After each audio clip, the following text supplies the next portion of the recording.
السلام علیکم، آپ دیکھ رہے ہیں ویری نیوزی اور میں ہوں سمین نواز۔ آج ہم کچھ بات چیت کریں گے رشیا اور یوکرین کے تنازع کے حوالے سے۔ روس نے باقاعدہ طور پر یوکرین پر حملہ کر دیا ہے اور میزائل فائر کیے گئے ہیں، بمبارڈمنٹ کا باقاعدہ آغاز ہو چکا ہے۔ یہ بتایا جا رہا ہے کہ 2 روز سے جاری اس جنگ کے دوران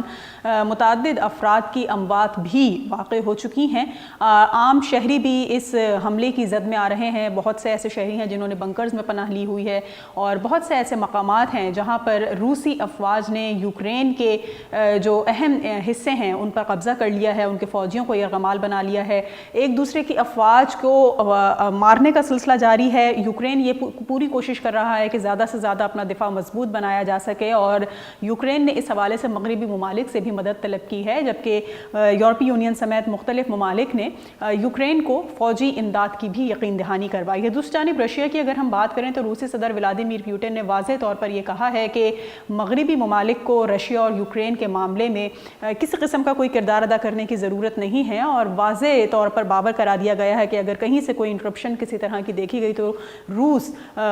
واضح طور پر ان ممالک کو بھی جواب دینے کا اہل ہوگا اور وہ بھرپور کارروائی کرنے کا حق رکھے گا جو رشیا اور یوکرین کے معاملے میں کوئی مداخلت کرتے نظر آئیں گے۔ امریکہ کی اگر ہم بات کر لیں تو امریکہ کی جانب سے اس سے قبل جب جنگی تیاریوں کا آغاز ہو رہا تھا اور فوجی مشقوں کا اس کو نام دیا گیا تھا تو یہ باور کرا دیا گیا تھا رشیا کو کہ اگر یہ جنگ کا آغاز ہوا یا اگر یوکرین پر حملہ کیا گیا تو نہ صرف یہ کہ روس پر متعدد پابندیاں لگا دی جائیں گی بلکہ روس کو اس کا بھرپور جواب بھی دیا جا سکے گا، اور روس کو جتنی بھی اس جنگ کے دوران نقصان کا سامنا کرنا پڑے گا، جو اموات ہوں گی یوکرین میں یا جو لوگ اس کے نقصان کے ساتھ اٹھائیں گے، اس کا جو ہے وہ اپنا دفاع کرنے کے لیے ایک مضبوط پوزیشن پر آنا پڑے گا۔ اس وقت وزیر اعظم پاکستان عمران خان بھی روس کے دورے پر موجود ہیں اور مبصرین کی جانب سے مختلف تبصرے اور تجزیے کیے جا رہے ہیں کہ پاکستان کا اس وقت روس کا دورہ آیا مناسب ہے یا نہیں ہے۔ کیا وزیر اعظم پاکستان عمران خان کو جنگ کے اس موقع پر دورہ روس ملتوی کر دینا چاہیے تھا، یا پھر پاکستان اپنی ایک سوچ رکھتا ہے، پاکستان کی اپنی خود مختاری کے معاملات ہیں، پاکستان اپنے معاملات کو، اپنے سٹیکس کو بہتر طور پر جانتا ہے، لہٰذا مغربی ممالک کی سوچ سے ضروری نہیں کہ وہ ہم آہنگ ہو اور اپنے تمام تر فیصلے ان کی سوچ کے مطابق کیے جائیں، لہٰذا پاکستان کو اگر روس کا دورہ ملتوی نہیں کیا ہے تو اس میں اپنے اس کے کچھ سٹیکس ہیں جس کو سامنے رکھتے ہوئے انہوں نے یہ وزٹ کیا ہے۔ تو کچھ اس پر ہم بات چیت کریں گے کہ کیا تیسری عالمی جنگ کا آغاز ہو چکا ہے رشیا کے یوکرین پر حملہ کرنے کے بعد سے، یا پھر معاملہ تھوڑی بہت جنگ و جدل کے بعد جو ہے وہ سیٹلمنٹ کی جانب جاتا ہوا نظر آئے گا۔ کیا کچھ آئندہ آنے والے دنوں میں ہم ڈیولپمنٹ دیکھیں گے، اس پر ہم کچھ گفتگو کریں گے اور اس پر بات کرنے کے لیے ہمارے ساتھ ڈیفنس انالسٹ موجود ہوں گے۔ سینئر ڈیفنس انالسٹ ہیں بریگیڈیئر ریٹائرڈ جناب غضنفر علی صاحب، جبکہ ہمارے ساتھ میجر فواد بھی موجود ہوں گے، ان سے بھی ہم گفتگو کریں گے، جبکہ کرنل ریٹائرڈ مختار احمد بٹ بھی ہمارے ساتھ شامل گفتگو ہوں گے اور ان سے بھی ہم جاننے کی کوشش کریں گے کہ وہ اس تمام تر سچویشن کو کس طرح سے دیکھ رہے ہیں۔ بریگیڈیئر صاحب یہ بتائیے کہ اس وقت ہم دیکھ رہے ہیں کہ یہ کہا جا رہا تھا یا بہت سی قیاس آرائیاں ایسی بھی تھیں کہ روس پر پابندیوں کی وجہ سے شاید روس ایسا کوئی عمل نہیں کرے گا جس کی وجہ سے وہ مزید مشکلات میں پڑے، لیکن اب جس طرح سے باقاعدہ طور پر جنگ کا آغاز کر دیا گیا ہے اور یوکرین کے مختلف علاقے ہیں جہاں پر اس وقت بمبارڈمنٹ کا سلسلہ جاری ہے، میزائل فائر کیے جا رہے ہیں، اموات بھی بڑی تعداد میں ہوئی ہیں، تو کیا سچویشن ڈیولپ ہوتی نظر آ رہی ہے آپ کو؟ بہت بہت شکریہ۔ بسم اللہ الرحمن الرحیم۔ سمیر، سچویشن تو پیوٹن نے اپنے بیان میں بالکل کلیئر کر دیا، انہوں نے کہہ دیا کہ جی کوئی ہم کارروائی کریں گے، اور کسی نے اگر اس کے اندر انٹرفیئرنس کی یا کسی نے داخل ہونے کی کوشش کی تو ول ٹیچ ہم اے لیسن۔ اب بنیادی طور پہ یہ معاملہ جس طرح ہے یوکرین کا، یہ امریکہ اور روس اور یورپین یونین یا یورپین کنٹریز ان کے درمیان ہے، اور وہ اس کی اگر آپ تاریخ میں اٹھا کے دیکھیں گی تو تاریخ میں یہ لگے گا کہ آپ کو کہ امریکن نے اس 2 بڑے بڑے معاملات ہوئے دنیا میں، اور اس کے اوپر بیس کر کے ری الائنمنٹس ہو رہی ہیں، نئے بلاکس بن رہے ہیں۔ ایک آپ نے دیکھا چائنا کا انڈیا کے ساتھ ہوا، یا چائنا نے ایک ریجن کے اوپر وہاں گلوان ویلی میں انڈیا نے جب اس پہ قبضہ کرنے کی کوشش کی اور اس کو اپنا علاقہ ڈکلیئر کرنے کی کوشش کی تو چائنیز نے ریٹیلیٹ کیا، اور وہاں پہ باقاعدہ ایک معاہدے کے باوجود وہاں پہ ایک جنگ کی صورتحال پیدا ہوئی اور چائنا نے اپنے علاقے پہ دوبارہ قبضہ کیا اور انہوں نے وہاں پہ اپنے ولیجز بنائے۔ اب دوسرا یہ واقعہ ہو گیا ہے جو ہے یوکرین کے حساب سے، اور یوکرین کے حساب سے جو کرائمیا اور جارجیا کے بعد जो रूस की पोजीशन थी वो बड़ी क्लियर थी, उसके ऊपर उन्होंने कहा था कि ये हमारा इलाका है, और बुनियादी तौर पे अगर आप देखें, और रूस दो ही रियासतें थी इस इलाके में, रूस था सबसे बड़ा, उसके बाद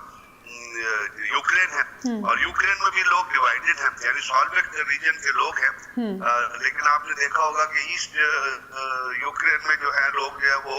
ज्वाइन करना चाहते हैं यूरोपियन यूनियन को, और वेस्टर्न पोर्शन में जो है लोग जो वो पुराने ट्रेडिशनल जो अपना रशियंस हैं वहाँ पे आबाद हैं या लोग हैं, वो तो एक डिस्प्यूटेड सी चीज है। इसके अंदर होना तो ये चाहिए था, ये मामला रूस और यूक्रेन के दरमियान ही डिसाइड होता, जिस तरह मर्जी डिसाइड होता, जंग से डिसाइड होता या मुज़ाकरात से डिसाइड होता, लेकिन अमेरिका बहादुर, आपको पता है कि दुनिया की हर प्रॉब्लम में, हर चीज में कूदने के लिए, अपनी साझेदारी जताने के लिए, अपना वो जताने के लिए वो दरमियान में कूद पड़ता है। अब चाइना सामने आया, एक पावर हो गई, आपने देखा इकोनॉमिकली भी, मिलिटरी भी। रूस सामने आया, दूसरी ताकत हो गई। अमेरिका को ये पसंद नहीं है क्योंकि अमेरिका यूनिपोलैरिटी में रह रहा था, सही, तो उन्होंने इसके अंदर इंटरफेयर करना ही करना था। उस इंटरफेरेंस को प्यूटन ने बिल्कुल क्लियर कर दिया। पहले उसने एक्सरसाइजेस की, अपनी फौज भेजी, डिप्लॉयमेंट की, फिर उसने अपने आर्सेनल, न्यूक्लियर आर्सेनल भी डिप्लॉय किए। उसके जवाब में नेटोज भी आई, नेटो ने भी रोमानिया में और नीचे से एस्टोनिया, लटविया, लिथुनिया में जो है वो अपना इस तरह करके डिप्लॉयमेंट्स हुई। उसके बाद अपना मिसाइल भी डिप्लॉयड हुए, नेटो ट्रूप्स भी आए और फाइटर जेट्स भी आ गए। अब ये तमाम चीजें जब सामने आ गई तो उसके बाद क्या सूरत हाल होनी थी। उसके बाद किसी ना किसी तरीके से पुतिन ने जब अपनी चीज को क्लियर कर दिया था, और जब उसने डॉनबास रीजन में जो दो इंडिपेंडेंट स्टेट थी, डोनेट्स और लुहांस्क, उसको उसने रिकॉग्नाइज कर लिया, तो फिर तो अब उसने अपना यूक्रेन को कब्जा करना है। अमेरिका ने अपनी पॉलिसी जो दी है बयान, उस पर यकीन तो नहीं करना चाहिए, लेकिन बयान का ये आया कि हम जी फिजिकल इंटरफेरेंस या फिजिकल पार्टिसिपेशन, नेटो ट्रूप्स की लड़ाई जो है वो रशियन ट्रूप्स के साथ जो हो वो नहीं होगी। तो यहाँ पे होगा ये कि आने वाले दिनों में जब ये देखेगा, अब इसकी हम इकोनॉमी की बात नहीं कर रहे, वहाँ पे बहुत सारे ऐसे इकोनॉमिक रीजन है जो रशियन से भी रिलेटेड है और यूक्रेन से भी रिलेटेड है, क्योंकि रशिया भी मिनरल में, गैस में, एनर्जी में बड़ा रीच है, यूक्रेन के अंदर भी बड़ा पोटेंशियल है। वो एक साइड पे चीजें रख के सिर्फ मिलिटरी जो सिचुएशन पैदा हुई है उसका अगर आप कोई नतीजा करना चाहेंगे तो उसका नतीजा ये होगा कि यूक्रेन के ऊपर रूस ने कब्जा करना ही करना है और उसको अपने कंट्रोल में लेना ही सही। और जो सेपरेटिस्ट, ठीक, लेकिन इस सिचुएशन में हम पाकिस्तान का क्या किरदार देख रहे हैं, क्योंकि जिस दौरान जंग का आगाज हुआ है तो वजीर आजम पाकिस्तान भी रूस के दूसरे को उधर नहीं होना चाहिए। वो ये नहीं सोचते, उनके ध्यान में ये ख्याल नहीं आता कि ये दौरा 2 दिन पहले डिसाइड नहीं हुआ था, ये दौरा बहुत अरसे पहले इन्विटेशन इमरान खान को आया था, इमरान खान ने उस इन्विटेशन को एक्सेप्ट किया था। इमरान खान ने पुतिन को इन्विटेशन दिया था, उन्होंने भी एक्सेप्ट किया था, और उसकी डेट्स और उसके जो मुज़ाकरात हैं वो चीज चल रही थी और डेट्स तय हो रही थी। चाइना में उसको उन्होंने दोबारा रीएम्फसाइज किया और पहले ये तय हो चुका था कि इस दौरान जो है प्राइम मिनिस्टर जो है पाकिस्तान को जाएंगे। अब आप बताइए, हम अभी तक अगर आप माजी में जाएंगी 1947-48 में जाएंगी तो लियाकत अली खान ने भी जो है वो जाना था रशिया, लेकिन उस वक्त वो रशिया नहीं गए, वो अमेरिका चले गए। उसके ऊपर बहुत सारी बातचीत होती रही थी कि रशिया में चले जाते, हालांकि अमेरिका में उसे जाना इस तरह से ठीक बनता था मेरे ख्याल में कि अमेरिका टेक्नोलॉजिकली एडवांस मुल्क था, पैसे भी उसके पास थे और हमें जरूरत भी इन चीजों की थी, तो लेकिन आज तक उसके ऊपर बहस चल रही है। तो अब आप ये सोचिए, एक आपको जब अपॉर्चुनिटी मिल रही है आपके रीजन में, आपके ब्लॉक में, आपके क्लोज प्रॉक्सिमिटी में, साउथ एशिया अपना, और एक ऐसा मुल्क जो आपके खिलाफ ग्रीवेंसेस कैरी कर रहा है, जिसके खिलाफ आपने जंग भी लड़ी अमेरिका के कहने पे और कोई शिकस्त भी हुई, गॉर्बाचोव वहाँ पे था जब सोवियत यूनियन टूटा भी और बहुत सारी और स्टेट्स बनी, और आपको एक अपॉर्चुनिटी मिल रही थी रीअलाइनमेंट की, नए ताल्लुकात डेवलप करने की। इससे पहले आप उनके साथ मिलिट्री एक्सरसाइजेज कर चुके थे, SLG की एक्सरसाइजेज हुई थी, पाक भुट्टो के जमाने में उन्होंने बड़ी स्टील मिल लगाई थी, जो यही सियासतदान जरदारी और इस किस्म के टोले जो खा गए उस स्टील मिल को, वो इस चीज को अपोज कर रहे हैं, जिनके ना कोई अखलाकियात है, ना कोई मोरालिटी है, ना कोई लॉ असूल है, उनका काम है सिर्फ पैसे खाना और करप्शन करना। तो इसके साथ साथ जो लोग इसको अपोज कर रहे हैं, अगर आप इस वक्त इनकार कर देते जाने से तो डिप्लोमेटिकली कितना बड़ा फेलियर होता। यही जो लोग हैं ना पाकिस्तान के अंदर, जो ये थिंकर्स हैं, जो एनालिस्ट हैं, जो ये जो बैठे होते हैं टीवी पे रोजाना, तलत हुसैन जैसे, जो ये कह रहे हैं कि जी नहीं जाना चाहिए, तो वो फिर कह रहे होते हैं कि जी क्यों इन्होंने दौरा कैंसिल किया, बिकॉज ये they do not go on principle, they go on the paid statements। तो मेरा ये ख्याल है कि पाकिस्तान में इमरान खान का दौरा जो है वो बहुत अच्छा गया है। पूरी दुनिया में सिर्फ ब्यूटन है जिस इस्लामीफोबिया की बात की है, उसके ऊपर भी बड़ी बहस हुई है, डिस्कशन हुई है, और इसके साथ साथ पाकिस्तान ने अपनी पोजीशन भी क्लियर कर दी है। उन्होंने कहा जी हम यूक्रेन के जो है पीसफुल नेगोशिएशन के सोल्यूशन पे बिलीव करते हैं। उसको अमेरिका ने भी सर्टिफाई कर दिया। अमेरिका ने तो नहीं कोई रिजर्वेशन, हमारे यहाँ ज्यादा रिजर्वेशन हो रही है। मजे की बात यह है कि वो मोर लॉयल देन वाली किंग बात होती है ना, हमारे यहाँ जो ये टीवी पे बैठ के बड़े बड़े एनालिस्ट हैं ये ज्यादा बात कर रहे हैं। मैं कल एक जन साहब को भी सुन रहा था जो गालबन रहे हैं वहाँ पे रूस में, और वो कह रहे थे कि जी नहीं जाना, भाई क्यों नहीं जाना चाहिए था भाई, अमेरिका हमारा बाप लगा हुआ है। या जब हम अपना रूस नहीं गए थे तो अमेरिका ने हमें कोई $10 मिलियन ज्यादा दिए थे। अमेरिका तो इतना बड़ा चीटर है कि जब उन्हें वॉर ऑन टेरर लड़ी थी और उसने कहा था कि मैं कैरी लूगर बिल के तहत आपको रीइंबर्समेंट करूंगा पैसे की जो आप खर्च करते हो वॉर ऑन टेरर, तो अमेरिका तो वो पैसे आपके खा गया। F-16 जब देने थे वो पैसे खा गया था जिसकी पेमेंट आपने की थी जब आप उसके सबसे क्लोज लाई थे। क्योंकि अमेरिका की कदम पे हम चलेंगे। आपने दुनिया में नई रीअलाइनमेंट्स, मैंने कहा रीअलाइनमेंट्स का दौर है, ब्लॉक्स का दौर है। अमेरिका ने क्वाड बनाया जिसमें जापान है, अपना ऑस्ट्रेलिया और इंडिया, अमेरिका ने आपसे पूछ के क्वाड बनाया। सही, मुल्कों के अपने मफाद होते हैं और उसी को मद्देनजर रखते हुए बिल्कुल ठीक है, तमाम सिचुएशन जो है वो इस वक्त में डेवलप होती नजर आ रही है। बहुत शुक्रिया, ब्रिगेडियर रिटायर्ड गजनफर अली हमारे साथ मौजूद थे और हम कुछ बातचीत कर रहे थे। रूस ने यूक्रेन पर जिस तरह से अब बाकायदा तौर पर अटैक का जो है वो सिलसिला शुरू कर दिया है और जंग का ये सिलसिला मज़ीद कितने दिन तक जारी रह सकता है, और क्या हम देख रहे हैं कि एक मरतबा फिर जो आलमी जंग है उसका आगाज़ हो चुका है और तीसरी आलमी जंग जिसको कहा जा रहा है, तो ये अब क्या वाकई तीसरी आलमी जंग शुरू होने जा रही है। कुछ मज़ीद इसी वाले से बातचीत करेंगे और इस पर हमारे साथ मौजूद हैं मेजर फवाद, उनसे उनका मौक़िफ़ जानेंगे और उनसे पूछते हैं कि वो इस बारे में क्या देखते हैं। बहुत शुक्रिया फवाद साहब, हमारे साथ आपने वक्त दिया प्रोग्राम के लिए। हम बात कर रहे हैं रूस और यूक्रेन के हवाले से कि तनाज़ा जिस तरह से चल रहा था और ये क़यास आराइयों का सिलसिला जारी था कि शायद अभी रशिया जो है वो पाबंदियों के पेश नज़र ऐसा कोई हमला नहीं करेगा या ऐसा कोई अमल नहीं करेगा जिसकी वजह से उसके लिए मुश्किलात खड़ी हो सकें। लेकिन जिस तरह से अब बाकायदा तौर पर जंग का आगाज़ हो चुका है, तो क्या हम इसको किसी तीसरी आलमी जंग की इब्तिदा कह सकते हैं, या हम देख रहे हैं कि ये कोई बहुत बड़े पैमाने के ऊपर ये जंग जाती हुई नज़र नहीं आएगी और महज रशिया अपनी बात मनवाने के लिए इस तरह की कार्रवाइयाँ कर रहा है? जी बहुत शुक्रिया समीन साहिबा। देखिए मैं नहीं समझता, जो मैं देख पा रहा हूँ कि इससे ज़्यादा जो है जंग जो है वो एक्सलेट करते हुए शायद वो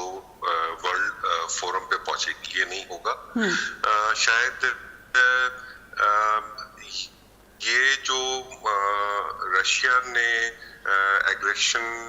का स्टांस लिया है टुवर्ड्स यूक्रेन, ये शायद लॉजिकल था 2014 से जो सिलसिले चल रहे थे। देखिए मैं जिस तरह पहले भी आज किया था आपके प्रोग्राम में कि जी ये जो इस वक्त दुनिया में जंग है वो इकोनॉमी के ऊपर आकर खड़ी हो जाती है, इकोनॉमिक्स की जंग है। ये यूरोप के ऊपर रशियन इन्फ्लुएंस को कम करने के लिए through their ongoing gas pipeline जो कि जर्मनी की तरफ जा रही है, उसका इन्फ्लुएंस कम करने के लिए 2014 से ये सारी आपने देखा कि यूएस और उसके अलाइज की तरफ से ये जो सारी जो है वो इनके ऊपर प्रेशर जो है वो बिल्ड होना शुरू हुआ है। तो यूक्रेन क्योंकि हिस्टोरिकली यूएसएसआर का हिस्सा रहा था, तो जो ईस्टर्न साइड ऑफ यूक्रेन है जो जिसको अभी दो आज़ाद रियासतों में बांट कर रशिया ने उसको रिकॉग्नाइज किया है, यहाँ रशियन निसार लोग पहले से रहते हुए यहाँ रहे हैं और इनके ऊपर जो यूक्रेनियन साइड जो है उनकी तरफ से काफी ज्यादा प्रॉब्लम्स क्रिएट की जाती रही हैं। आप देखिए इससे पहले जो ये हुकूमत जो इस वक्त है, इससे पहले जो हुकूमत है जो कि यूरोप और अमेरिका की तरफ से रशियन इन्फ्लुएंस हुकूमत समझी जाती थी, उसको भी जो है वहाँ से फारिग कराया गया। सारी कहानी देखिए, जर्मनी के साथ जो हम बात करते हैं, गैस पाइपलाइन का जो मुआहदा होने जा रहा था, ये उस पे आके खड़ी हो जाती है। अगर ये गैस पाइपलाइन जो दूसरी पाइपलाइन है जो अंडर वाटर होगी, वो अगर मेटरलाइज हो जाती है, तो यूएस और उसके अलाइज समझते हैं कि यूरोप पे रशिया को एक लीवरेज मिल जाएगा उसको कंट्रोल करने के लिए, उसके इन्फ्लुएंस के लिए, जो कि वो होना नहीं चाहते। अगर मैं आपका ये जो कॉन्फ्लिक्ट है इसी तनाजुर में लूं कि जिस तरह इराक ने कुवैत पे जब हमला किया था, तो एक जो आरा है दुनिया में वो ये भी थी कि शायद उसको बैक किया गया है यूएस और उसके अलाइज की तरफ ताकि वो कुवैत पे हमला करे, और उसकी वो वजह बनी बाद में जो आपने देखा कि जो सारी चीजें हुई। इसी तरह क्योंकि ये हुकूमत जो है, इनको आपने देखा कल बेचारे जो हमारे ये जो यूक्रेनियन प्रेसिडेंट है उनकी तरफ से जो बयान आया, उसमें वो बहुत ज्यादा दुखी नजर आए उनकी बातचीत में कि जी हमें तो सामने कर दिया गया कि हम रशिया को काउंटर करें, लेकिन आखिरी वक्त में तमाम लोग जो मेरे साथ खड़े थे, तमाम मालिक, वो पीछे हट गया और मैं अकेला रह गया। तो ये तो जी है, मैं नहीं समझता समीन साहबा कि इससे ज्यादा एस्केलेट चीजें होंगी। आप देखिए, eyeball to eyeball contact था जो कि खत्म हो गया। रशिया जो है जो उसने किया था बात, वो उस तक ही रहेगा, उससे ज्यादा वो आगे शायद लेकिन जिस तरह लेकिन वो जो मिलिट्री सपोर्ट है उसकी कभी बात नहीं की गई। और इसी तरह अमेरिका या उसके अलाइज या फॉर दैट मैटर नेटो, क्योंकि यूरोप से ये ज्यादा करीब है, तो वो शायद मिलिट्री इंटरवेंशन जो है वो इस वक्त इस पोजीशन पे नहीं है। देखिए, रशिया ऑलरेडी बहुत बड़ा एक्सपोर्टर है नेचुरल रिसोर्स का टुवर्ड्स यूरोप, तो मैं नहीं समझता कि इससे ज्यादा वो जो अमेरिका या फॉर दैट मैटर नेटो है वो इससे ज्यादा चीजों को एस्केलेट करेंगे by intervening in this conflict militarily. सही, ठीक, बहुत शुक्रिया। हमारे साथ मेजर फवाद मौजूद थे और हम कुछ बातचीत कर रहे थे इस वक्त रशिया और यूक्रेन के हवाले से जो तनाज़ा शिद्दत इख्तियार कर चुका है और रशिया ने बाकायदा तौर पर हमलों का आगाज़ कर दिया है, तो क्या कुछ आइंदा आने वाले दिनों में सिचुएशन डेवलप हो सकती है, इस पर हमने गुफ्तगू की। फवाद साहब ने अपना एनालिसिस दिया। कर्नल रिटायर्ड मुख्तार अहमद बट भी हमारे साथ मौजूद हैं, उनसे उनका मौक़िफ़ जानेंगे, वो किस तरह से तमाम तर सिचुएशन को देखते हैं, और उनसे गुफ्तगू का आगाज़ करेंगे। बहुत शुक्रिया। कर्नल रिटायर्ड मुख्तार अहमद बट हमारे साथ मौजूद हैं और हम बातचीत कर रहे हैं इस वक्त रशिया और यूक्रेन के हवाले से। बट साहब, किस तरह से देखते हैं आप कि जिस तरह जंग का आगाज़ हो चुका है, हालात किस नहज पर पहुंच सकते हैं? क्या कोई बहुत शिद्दत की जंग हमें नज़र आ रही है कि इसमें हमें वेस्ट भी इन्वॉल्व होता हुआ नज़र आएगा और रशिया की जानिब से कुछ चाइना समेत दीगर ममालिक की हिमायत की जा सकती है? देखिए, आज का जो टॉपिक है वो यही है, सारी दुनिया इससे परेशान है, और इसमें आपको पता है सब कुछ सरप्राइज वाली बात कोई नहीं हुई है, क्योंकि पुतिन जो है वो बार बार ये कह रहे थे कि हम हमला नहीं करेंगे और बिल्कुल नहीं करेंगे। हमें वेस्ट जो है वो भी श्योर करे कि वो यूक्रेन जो है वो नेटो का पार्ट नहीं बनेगा। तो अभी सूरत हाल में जो सबको स्पेकुलेशन था कि रशिया जो फोर्सेस अपनी इकट्ठी कर रहा है, going to attack Ukraine, that is what Russia has done. और अब वो यूएस और जो अलाइज हैं, अब वो सारे मिलकर भी कभी भी इस कॉन्फ्लिक्ट में डायरेक्ट पार्टिसिपेशन नहीं करेंगे। तो इसलिए उन्होंने ये जो तरीका इख्तियार किया है कि sanctions plus sanctions plus sanctions, तो वो उन्होंने काम शुरू कर दिया है। यूरोप ने भी थ्रेट किया है कि वो जितने मतलब होगा हर किस्म की जो है सैंक्शंस लगाएंगे, और साथ ये है कि उन्होंने कहा है कि they must immediately withdraw the forces। अब पुतिन बार बार धमकी दे रहे थे नेटो को चाहिए कि वो जो है यूक्रेन से दूर रहे। तो इट वाज एंटिसिपेटेड कि Russia is going to attack any time, क्योंकि फोर्सेस भी इकट्ठी हो गई थी और मामला भी जो है वो उलझते जा रहे थे। असल में जो ان کا پوائنٹ تھا یہ ایک ریجن ہے وہاں کا، آپ نے دیکھا ہوگا ڈون باس ریجن ہے، ایسٹرن ریجن کو کہتے ہیں جی، وہ کہتے تھے کہ جی یوکرین والے جو ہیں اس پہ ظلم کر رہے ہیں، تو وہ ایک اب انٹرنل پارٹ تھا اس کا، پارٹ اینڈ پارسل ہے، اس کو انہوں نے انڈیپینڈنٹ اسٹیٹس دے دی اور ساتھ ایک اور ریاست ہے۔ آپ کو یاد ہوگا کہ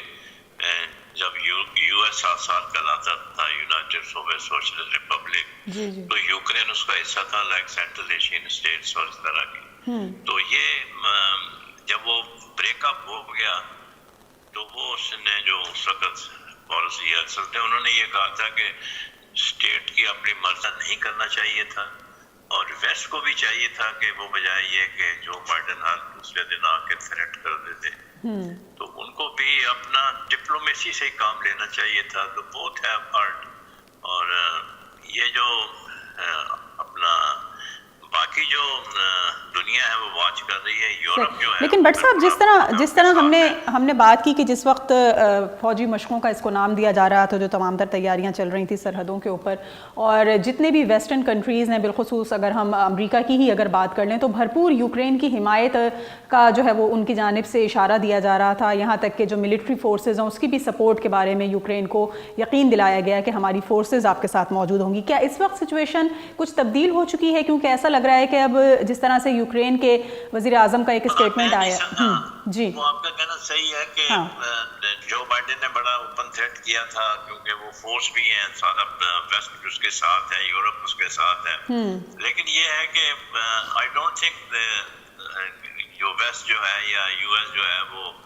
اٹیک کرے گا وہاں پر۔ اگر اٹیک کرتا ہے تو پھر تو آپ یہ سمجھ لیں کہ تھرڈ ورلڈ وار شروع ہو جائے گی آٹومیٹیکلی، ایوری باڈی will be root in. So میرا خیال ہے وہ اس حد تک نہیں جائیں گے۔ ابھی بھی مطلب یہ ہے کہ کوئی حرج نہیں ہے، they should all sit together, کیونکہ ہر لڑائی کے بعد بیٹھ کے صلح ہوتی ہے۔ وہ مطلب یہ ہے کہ سیز فائر، پہلے تو امیڈیٹ ریکوائرمنٹ یہ ہے کہ وہ سیز فائر کرے رشیا جو ہے، صحیح، اور سیز فائر کرنے کے بعد they should sit down and sort out the issue diplomatically, اور یو این کا جو اپنا پارٹ ہے اس کو اب پلے کرنا چاہیے۔ صحیح، اور جس طرح کے سینکشنز کی بات کی جا رہی ہے رشیا کے اوپر، رشیا کو جس طرح پابندیوں کی،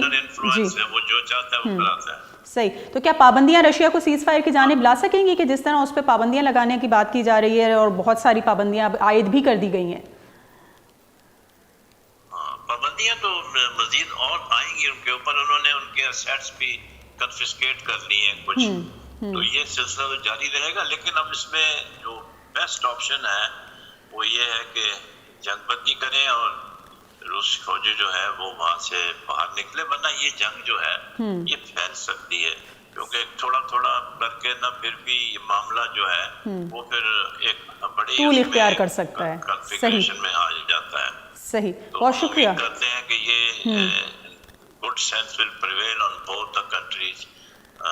رشیا اور as well as west, to sort out the issue amicably through negotiations۔ بالکل بالکل، بہت شکریہ کرنل مختار بٹ ہمارے ساتھ موجود تھے، اور ہم نے روس اور یوکرین کے حوالے سے ان کا موقف جاننے کی کوشش کی کہ وہ کوئی اس تمام تر معاملے کو کس طرح سے دیکھتے ہیں، اور جس طرح سے انہوں نے کہا کہ جنگ بندی جو ہے وہ فوری اس مسئلے کا حل ہے کہ رشیا کو سیز فائر کر کے اپنی فورسز کو باہر نکال لینا چاہیے، ورنہ اگر امریکہ نے بیچ میں کوئی مداخلت کی یا مغربی ممالک نے اپنی فورسز کو یوکرین کے ساتھ کھڑا کر دیا تو یقیناً اس بات کا کوئی انکار نہیں ہے کہ ہم تیسری عالمی جنگ ہوتے ہوئے دیکھیں گے، اور ایک بڑے پیمانے پر اس جنگ کا جو ہے وہ دائرہ کار وسیع ہوتا ہوا نظر آئے گا۔ آج کے اس پروگرام کے لیے اتنا ہی، اگلے ایک اور پروگرام میں ایک اور موضوع کے ساتھ حاضر ہوں گے، اجازت دیجیے، اللہ نے کے بعد۔